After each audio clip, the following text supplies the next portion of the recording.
Krishna delta Guntur జిల్లా రైతులకి good news. Krishna నది మీద 2650 కోట్ల రూపాయలతో మరో 2 బ్యారేజీలు నిర్మించేందుకు రాష్ట్ర ప్రభుత్వం సిద్ధమవుతోంది.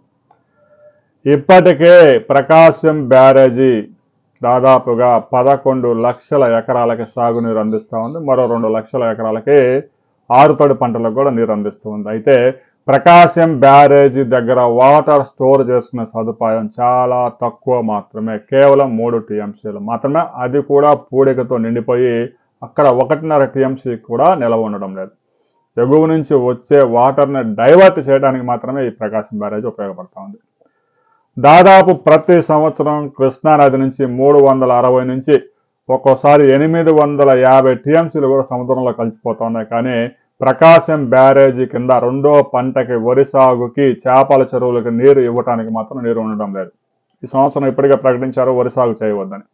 ఇక రైతు సోదరులు కూడా వరి సాగు చేసి నష్టాల్లో కూరుకుపోయినారు. కాబట్టి మంచిదిరా నాయన, మినుము మొక్కజొన్న వేసుకుంటాము, వరి సాగులో కూడా మాకు కూడా పెద్దగా ఏమి ₹1 కూడా మిగలకపోగా అప్పు అవుతున్నా అని చెప్పేసి వాళ్ళు కూడా సిద్ధంగానే ఉన్నారు. అయితే రాబోయే రోజుల్లో వైకుంఠపురం దగ్గర 14 టీఎంసీల కెపాసిటీతో ఒక బ్యారేజ్, ప్రకాశం బ్యారేజీ దిగువ చోడవరం వద్ద మరో బ్యారేజ్ నిర్మించబోతా ఉన్నారు. దీని ద్వారా 20 టీఎంసీల జలాలని ఆయకట్టు రైతులకి ఇచ్చేందుకు రాష్ట్ర ప్రభుత్వం సిద్ధమవుతా ఉంది. ఇక వైకుంఠపురం దగ్గర అంటే ప్రకాశం బ్యారేజీకి ఎగువన ఉంటుంది కాబట్టి ప్రకాశం బ్యారేజీకి రిలీజ్ చేసుకోవచ్చు. ఇక చోడవరం దగ్గర నిర్మించే బ్యారేజీ ద్వారా ఏదైతే తెనాలి వైపుగా వెళ్తుందో కాలువకి ఆ నీటిని మరలించడం ద్వారా చోడవరం బ్యారేజీ నీటిని కూడా ఉపయోగించుకోవాలని ప్రభుత్వం చూస్తుంది. రాబోయే కొద్ది రోజుల్లో గతంలో తయారు చేసిన డిపిఆర్లతోనే 2 బ్యారేజీలకి పనులు ప్రారంభించడానికి టెండర్లు పిలవబోతా ఉన్నారు.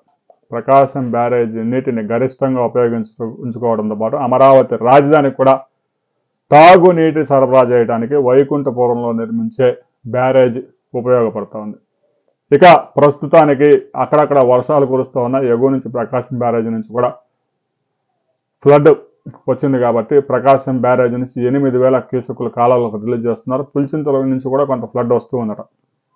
అయితే రాబోయే ఒక 30 రోజుల్లో వరి హార్వెస్టింగ్ మొత్తం అయిపోతా ఉంది. ఇక 2వ పంట రైతులు కూడా వరి వేయడానికి పెద్దగా సిద్ధంగా లేరు చాలామంది. అయితే కొన్ని ప్రాంతాల్లో అది తప్ప వేరే పండే పరిస్థితి లేదు. కాబట్టి రైతు సోదరులు రబీలో ఏ పంట సాగు చేస్తే మంచి ఫలితాలు వచ్చే అవకాశం ఉంది అనే వివరాలతోనే కామెంట్ చేయండి. మొక్కజొన్న మంచి ఫలితాలు ఇస్తుందా, లేదంటే మినుము బాగుందా, పెసర బాగుందా, కూరగాయల సాగు మరేదైనా సాగు చేయాలనుకుంటున్నారా, రబీలో కృష్ణా డెల్టా కింద ఏ పంట సాగు చేయాలి అనే విషయాన్ని, మీరు ఏ పంట సాగు చేస్తున్నారు అనే విషయాన్ని కూడా కామెంట్ చేయండి. వీడియో నచ్చి లైక్ చేయండి, షేర్ చేయండి, సబ్స్క్రైబ్ చేసుకోండి.